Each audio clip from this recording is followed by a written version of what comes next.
चाहते हो? सुनिए पिताजी, मैं आपसे कहना क्या चाहता हूँ। यारी जो छोटे पिताजी, यारी जो छोटे पिताजी, लाल के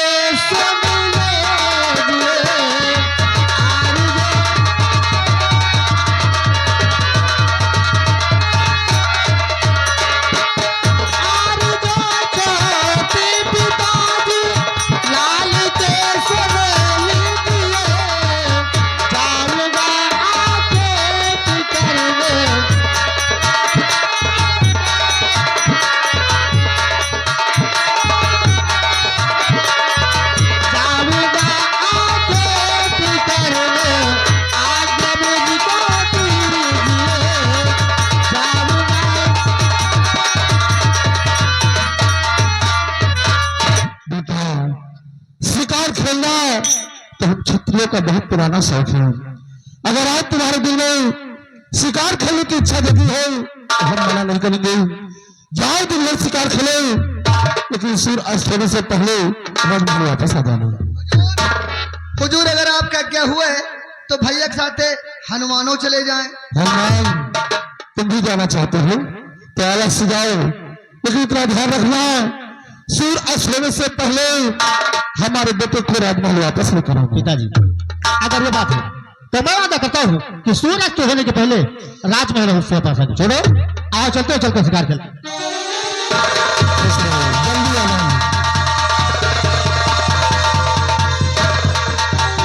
दरबारी, आज के रात दरबार यदि समाप्त होता है, शाही दरबार पर नींद बंद करवा दिया जाए।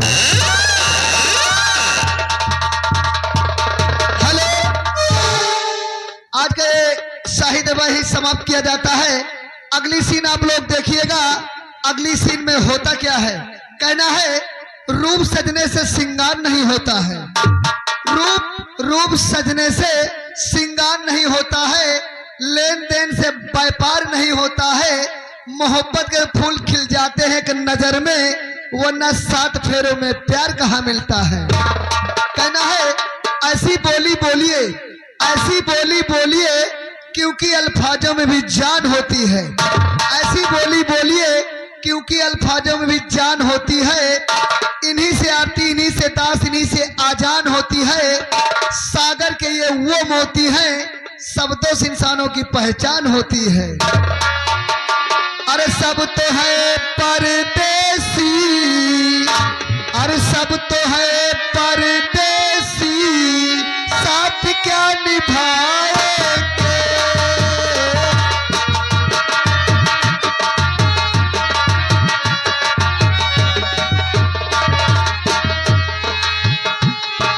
सब तो है परदेसी, साथ क्या निभाएंगे। खाली हाथ आए हैं, खाली हाथ जाएंगे।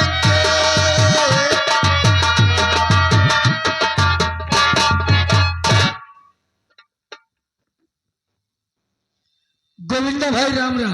राम राम नहीं करे। जय राम।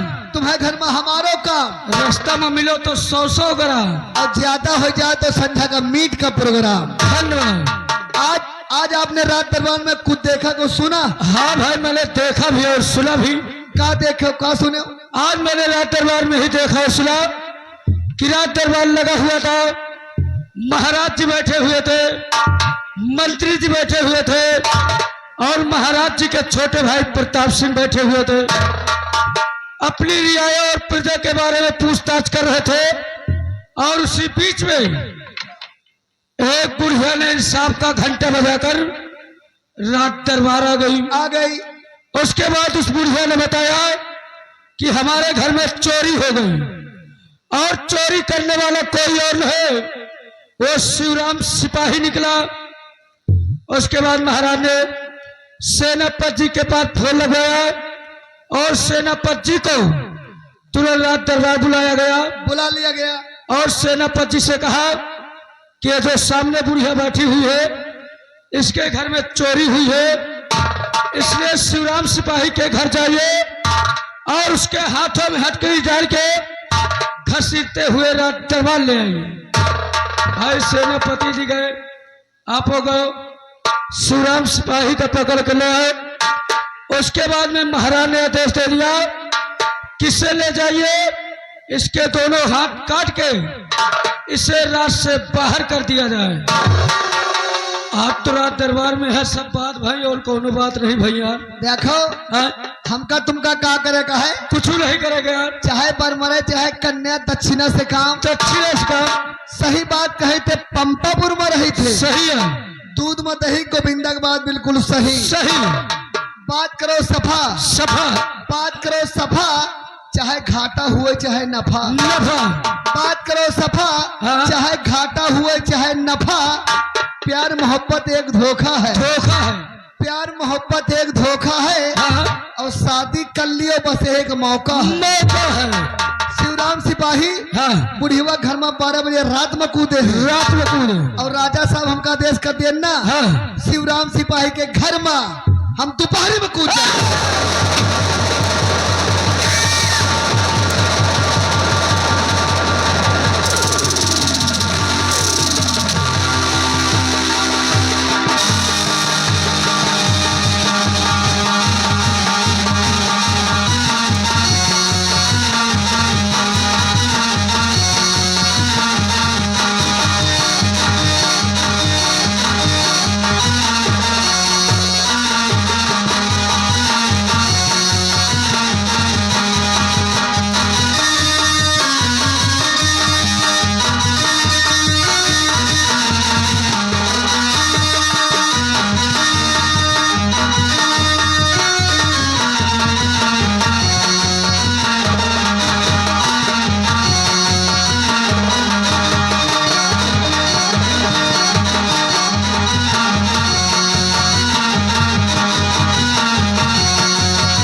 शिवराम सिपाही ने उस बुढ़ीवा के घर में एक छोटी सी चोरी किया, तो हम तो कहा थे का जुर्म किया। और हमारे बड़े भैया ने सेनापति जय सिंह को हुक्म दे दिया, और सेनापति जय सिंह ने उस शिवराम सिपाही के दोनों हाथ काट लिए। हाथ कटने की वजह से उसका सारा परिवार बर्बाद हो गया।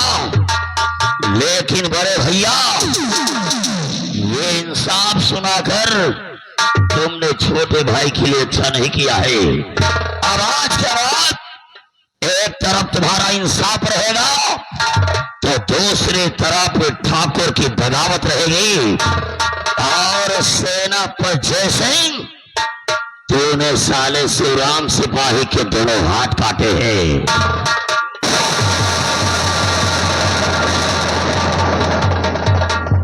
आज ये हमारी सौगंध है, ये हमारी प्रतिज्ञा है कि हाथ काटने का बदला अगर एक दिन तेरे परिवार से न चुकाया तो समझ ले कि ठाकुर खानदान में पैदा नहीं हुआ।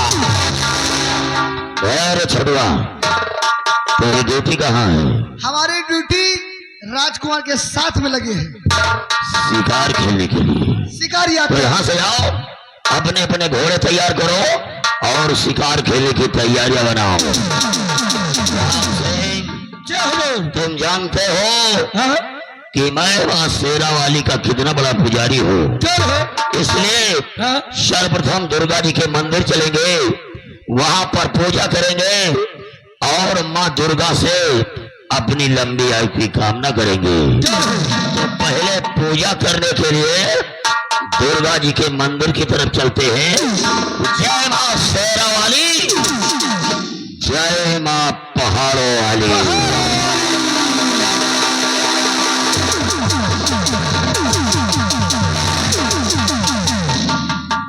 एक भाई न्याय कर रहा दूसर भाई अन्याय। ये तो अपने राजा साहब के छोटे भाई हैं प्रताप सिंह। ये तो अपने राजा साहब के छोटे भाई हैं प्रताप सिंह। हाँ अभी मंत्री जी आएंगे, हाँ। हमको तुमको करना क्या है वो खुद बताएंगे।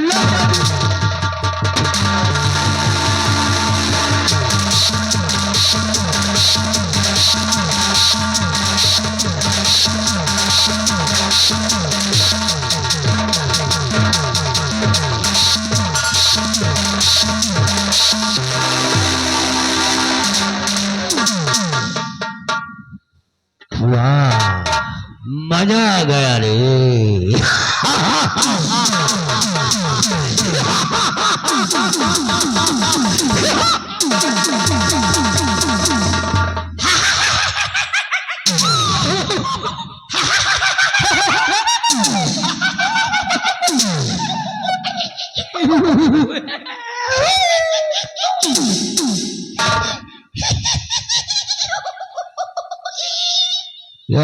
साले कर कटो, जब तुम्हें साले हंसने का तरीका नहीं मालूम तब फिर क्या हंस रहे हो साले लोखड़ी की तरह।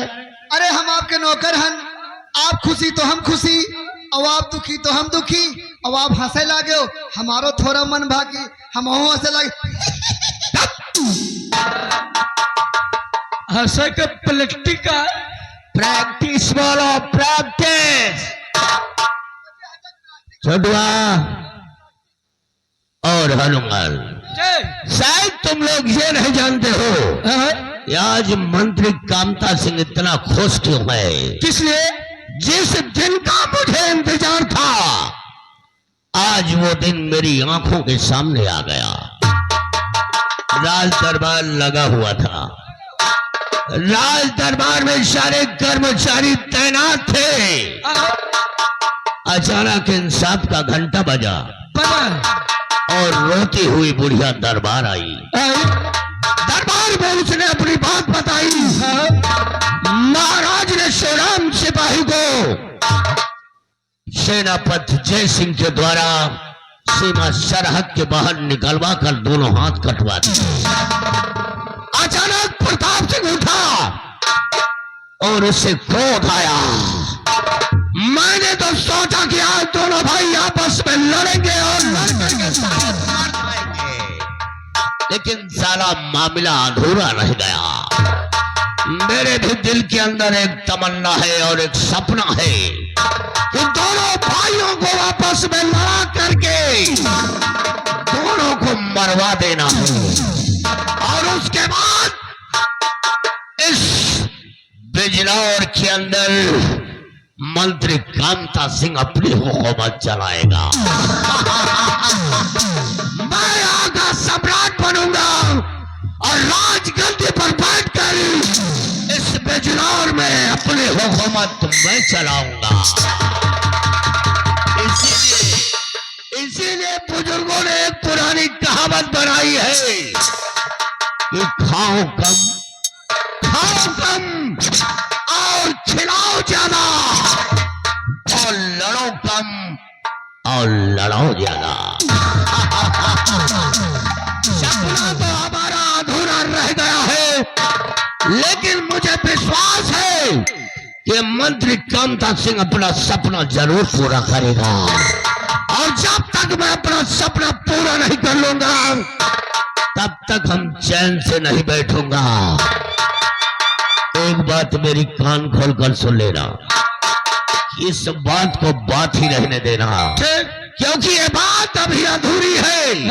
इसको पूरा करने के लिए हमें बहुत कुछ करना होगा और ये बात सिर्फ तुम और हनुमान जानता है। हाँ, 3 लोग और हम जानते हैं। इस बात को बात रहने देना, समय आने पर हम बताएंगे कि प्रताप सिंह और महाराज तेरे विषय में हमें क्या करना है। मैं चल रहा हूँ, चलिए। और जितनी भी जल्दी हो सके राज दरबार से राज हवेली आओ, तुम लोगों से कुछ खास बातें करना है।